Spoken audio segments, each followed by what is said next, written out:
Pwede ba agad mag-pension loan after matanggap ang 18 months at first GSIS monthly pension?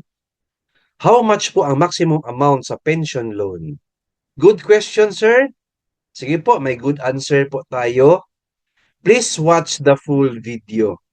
May example din tayo sa last part ng video. Alright? Let's get started.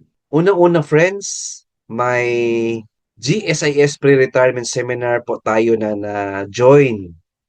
At ito yung isa sa mga tanong ng mga office mates ko. Pwede ba agad mag-pension loan after matanggap ang 18 months at first GSIS monthly pension? At ang sagot po ng resource speaker ng GSIS ay pwedeng-pwede po.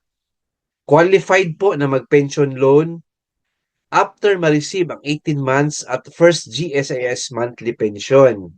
And of course, yung follow-up question na how much po ang maximum amount sa pension loan? Ang sagot po nila is 6 months sa basic monthly pension po. Alright, so may example po tayo. Ito po. So assuming si Mr. A may basic monthly pension na 32,000.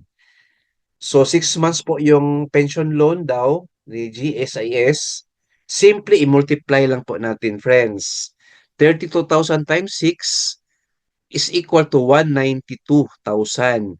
Yan po ang pension loan ni Mr. A if mag-avail siya ng pension loan.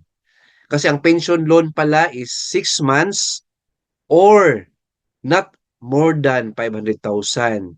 So itong 192,000 yan na pension loan, pasok po ito.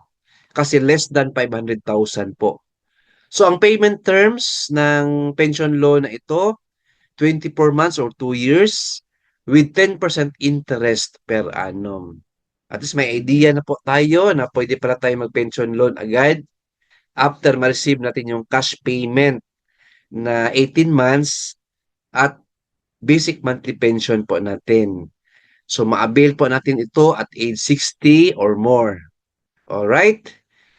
So keep watching my YouTube channel, friends. Lahat ng mga good questions regarding GSIS, may good answer po tayo dyan. Alright?